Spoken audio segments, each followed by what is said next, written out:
साथियों, Q science classes में आपका स्वागत है। और आज हम फिजिक्स के जो ऑब्जेक्टिव क्वेश्चन होते हैं ना, जो डायरेक्ट एग्जाम में आपको पूछे जाएंगे, हम चैप्टर वाइज उन सीरीजों को लेके आ रहे हैं। इससे पहले आपने केमिस्ट्री के वीडियो आप जरूर देखे होंगे और आज ये हमारा फिजिक्स का 1 चैप्टर लेके आए हैं। वो फिजिक्स का जो 1 चैप्टर है, अभी हम इलेक्ट्रोस्टैटिक्स में उसके जो खंड में जो चैप्टर आएंगे वो हमारा विद्युत आवेश तथा विद्युत जनित्र है। थोड़ा सा एक छोटा सा नॉलेज ले लीजिए, एक जानकारी ले लीजिए, एक ज्ञान ले लीजिए कि फिजिक्स जो होते हैं ना, वो आपके 35 नंबर ऑब्जेक्टिव होते हैं, 35 नंबर सब्जेक्टिव होते हैं और 30 नंबर आपके प्रैक्टिकल होते हैं, जो आपको वो कॉलेज से मिलता है। लेकिन आपकी लड़ाई जो लड़नी है वो आपको 70 नंबर पे लड़नी है, जिसमें से आपको जो 35 नंबर जो है ना, वो आपके ऑब्जेक्टिव है। याद रखिएगा, आपके ऑब्जेक्टिव से ही मार्क्स सबसे ज्यादा उठा सकते हैं और उससे प्राप्त कर सकते हैं ऑब्जेक्टिव से ही। इसलिए ऑब्जेक्टिव को अच्छी तरह से क्या कीजिए, जो मैं वीडियो दे रहा हूं चैप्टर वाइज, मैं आशा करता हूं कि चैप्टर वाइज आपको एकदम अच्छी तरह से वीडियो में आपको दे रहा हूं। मतलब कि इस चैप्टर में जो जो इंपोर्टेंट ऑब्जेक्टिव होंगे, उन सारे ऑब्जेक्टिव का कंपाइलेशन मैं आपको इस वीडियो के माध्यम से दे रहा हूं। यह सारे जो ऑब्जेक्टिव है, ये सारे ऑब्जेक्टिव एनसीईआरटी पर आधारित है, जो डायरेक्ट बिहार बोर्ड द्वारा पूछी जाती है क्लास 12th में।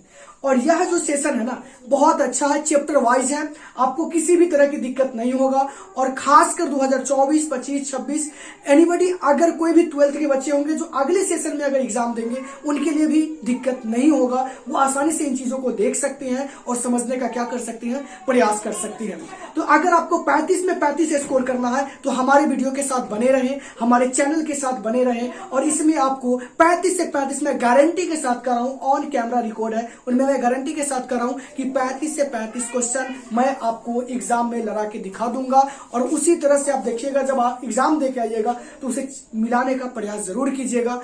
और इसको बनाने का मेरा मकसद ये है कि अधिकांश बच्चे को ऑब्जेक्टिव याद नहीं होता। यकीन मानिए, अगर आप इसे 1 से 2 बार ऑप्शन के साथ एलिमिनेट करके अगर देख लेते हैं ना, अच्छी तरह से देख लेते हैं, सुन लेते हैं, तो यकीन मानिए आपको ये अच्छी तरह से याद हो जाएगा। तो अगर आपको 35 में 35 लाना है तो हमारे चैनल के साथ बने रहिए। लगातार हम आपके लिए मेहनत कर रहे हैं और आपका एक छोटा सा मेहनत क्या है, अगर चैनल पे नए होंगे तो सब्सक्राइब जरूर कीजिएगा। वीडियो अगर अच्छा लगे तो इसे लाइक भी जरूर कीजिएगा। और कमेंट्स में अगर आपको किसी भी प्रकार के अगर क्वेश्चन में दिक्कत है तो उसे बेझिझक लिखने का क्या कीजिएगा, प्रयास कीजिएगा। तो बिना देरी किए हुए हम चलते हैं ऑब्जेक्टिव क्वेश्चन की ओर और इसे समझने का क्या करते हैं, प्रयास करते हैं। तो चैप्टर वाइज समझेंगे, जितने चैप्टर में 17, 18 जो भी प्रश्न होंगे उन्हीं को लेके चलेंगे। ऐसा नहीं कि 100 याद करना, नहीं, जो इंपोर्टेंट है, जो एनसीईआरटी में इंपोर्टेंट है, उन्हीं को लेकर मैं चला हूं, ताकि आपको एग्जाम में किसी प्रकार की दिक्कत नहीं होगा। तो चलते हैं प्रथम क्वेश्चन की ओर। कह रहा है कि विद्युत आवेश के बीच लगने वाला बल दिया जाता है। विद्युत आवेशों के बीच लगने वाला बल जो दिया जाता है वो कूलम्ब के नियम से दिया जाता है। किसके नियम से दिया जाता है? तो कूलम्ब के नियम से। याद रखेंगे, विद्युत आवेशों के बीच लगने वाला बल दिया जाता है तो कूलम्ब के नियम से। किसके नियम से? कूलम्ब के नियम से। इलेक्ट्रॉन पर, किस पर? इलेक्ट्रॉन पर आवेश होता है तो याद रखेंगे 1.6 गुणे 10 के पावर माइनस 19 कूलम्ब। 1.6 गुणे 10 के पावर माइनस 19 कूलम्ब इलेक्ट्रॉन पर आवेश होता है। 1.6 गुणे 10 के पावर माइनस 19 कूलम्ब। एसआई पद्धति में एप्सिलॉन 0 का मात्रक होता है तो C² n इनवर्स और m के power -2। C² n inverse m के पावर -2 या n के पावर -1 m के पावर -2 होता है। धातुओं का पैरावैद्युतांक होता है तो याद रखेंगे अनंत। धातुओं का पैरावैद्युतांक होता है अनंत। बिल्कुल इसी तरह से आपके क्वेश्चन मिलने वाले हैं एग्जाम में। यही 17 क्वेश्चन से आपको कम से कम यहां से जो क्वेश्चन देखने को मिलेंगे, 3 से 4 प्रश्न आपको देखने को मिलेंगे। इन्हीं 17 क्वेश्चन को आप अच्छी तरह से क्या करें, याद कर ले। गारंटी के साथ कर रहा हूं कि इन 17 ऑब्जेक्टिव में आपको 3 से 4 प्रश्न देखने को मिलेंगे। स्मार्ट वर्क कीजिए, ज्यादा फालतू की बातें मत पढ़िए और स्मार्ट वर्क कीजिए और इसे नोट करते चलिए। अपने कॉपी में इसे क्या कीजिए, नोट कर लीजिए। डायरेक्ट आपके हूबहू प्रश्न देखने को एग्जाम में मिलेंगे। फिर चलते हैं, एक स्थिर आवेश उत्पन्न करता है तो ये हो जाएगा केवल विद्युत क्षेत्र। एक स्थिर आवेश जो उत्पन्न करता है वो केवल विद्युत क्षेत्र उत्पन्न करता है। विद्युत क्षेत्र का मात्रक होता है तो विद्युत क्षेत्र का मात्रक एनसी इन्वर्सली होता है, वीएम इन्वर्सली होता है, जेसी इन्वर्स एम इन्वर्सली होता है। इसका मतलब कि इनमें से सभी इसका क्या हो जाएगा, राइट आंसर हो जाएगा। विद्युत क्षेत्र की तीव्रता का ऐसा ही मात्रक होता है N/C। क्या होता है, न्यूटन बटे कूलम्ब होता है, N/C होता है। विद्युत क्षेत्र की तीव्रता 1 है। तो पूछ रहा है कि यह कैसी राशि है, तो याद रखेंगे कि विद्युत क्षेत्र की तीव्रता एक सदिश राशि है। विद्युत क्षेत्र की तीव्रता क्या है, तो एक सदिश राशि है। विद्युत विभव एक कैसी राशि है, तो याद रखेंगे विद्युत विभव जो है एक अदिश राशि है। विद्युत विभव कैसी राशि है, एक अदिश राशि है। आपको 4 ऑप्शन इसी तरह से देखने को मिलेंगे। इनमें से आपको जो राइट आंसर है उसको याद कर लेने की जरूरत है। आप क्या करेंगे, अगर आपकी इच्छा हो तो 4 ऑप्शन उतारेंगे, नोट करेंगे। अगर इच्छा ना हो तो डायरेक्ट लिख लेंगे कॉपी में कि विद्युत आवेश के बीच लगने वाला बल दिया जाता है और सीधा लिखेंगे कूलम्ब के नियम से।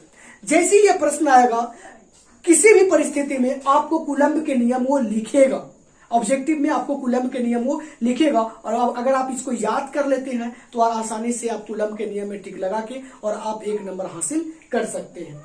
फिर विद्युत विभव एक ऐसी राशि हो गया, अदिश राशि है।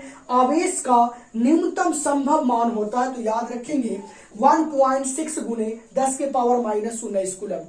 1.6 गुने 10 के पावर माइनस 19 कूलम्ब।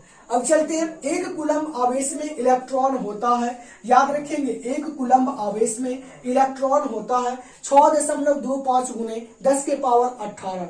6.25 गुने 10 के पावर 18 ऑप्शन ए इसका राइट आंसर हो जाएगा। संतुलन की स्थिति में विद्युत द्विध्रुव की दिशा बाहरी विद्युत क्षेत्र के डैश होती है, तो याद रखेंगे अनुदिश होती है। क्या होती है, अनुदिश होती है। और ये प्रश्न आपको 2017 में ये प्रश्न आपको देखने को मिलेंगे। संतुलन की स्थिति में विद्युत द्विध्रुव की दिशा बाहरी विद्युत क्षेत्र के होती है। यह ऑप्शन सदिश है, अदिश है, अनुदिश है, ऑल है। तो इसका राइट आंसर क्या हो जाएगा, अनुदिश हो जाएगा। 2 विद्युत बल रेखाएं एक दूसरे के डैश हैं। पूछ रहा है कि 2 विद्युत बल रेखाएं एक दूसरे को क्या करती है, तो 2 विद्युत बल रेखाएं एक दूसरे को कभी नहीं काटती है। याद रखेंगे, तो ये क्या हो जाएगा, कभी नहीं काटती है, मतलब नहीं काटती है। यहाँ समानांतर लिखा है, संपाती लिखा है, काटती है, इस सब पर ध्यान देने की आवश्यकता नहीं है। यहाँ पे हमें जो राइट आंसर है उस पर ध्यान देने की आवश्यकता है। विद्युत द्विध्रुव आघूर्ण का ऐसा ही मात्रक होता है, याद रखेंगे कूलम्ब मीटर। मतलब कि ऑप्शन ए इसका क्या हो जाएगा, राइट आंसर Cm। याद रखें क्या हो जाएगा, Cm। फिर धातु का परावैद्युतांक होता है, तो धातु का परावैद्युतांक जो होता है वो अनंत होता है। 0 नहीं होता है, ना 5 होता है, ना 20 होता है। क्या होता है, अनंत होता है। उसके बाद एप्सिलॉन 0 की विमाएं क्या होती है, याद रखेंगे। ये एग्जाम में आपके बार बार पूछने की संभावना रहती है कि एप्सिलॉन 0 की विमाएं क्या होती है। तो m के पावर -1, l के पावर -3, t के पावर 4 और a के पावर 2 होती है। a के पावर 2 होती है, मतलब m के पावर -1, l के पावर -3 और t के पावर 4 और a के पावर 2 होती है। फिर अगला है सबसे लास्ट प्रश्न, एक पृथक्कृत चालक गोले को कुछ धनावेश दिया जाता है, तो इसका द्रव्यमान क्या हो जाएगा। जैसे ही धनावेश जाएगा उस चालक के अंदर तो उसका द्रव्यमान घट जाएगा। साथियों, यह जो वीडियो है ना आपके रिवीजन में भी अच्छी तरह से मददगार साबित होगा। अब जहां भी पढ़ते होंगे उससे हमें कोई लेना देना नहीं है, लेकिन अगर हमारे चैनल से आप जुड़े हैं तो इन चीजों को जरूर देखने का प्रयास करें। ज्यादा देर का वीडियो नहीं रहता है, 10 से हाईएस्ट 15 मिनट होगा। Daily per day video upload की जाती है। इसे देखने का प्रयास करें, इसे समझने का प्रयास करें और वो अपने साथियों में क्या करें, इसे शेयर करें।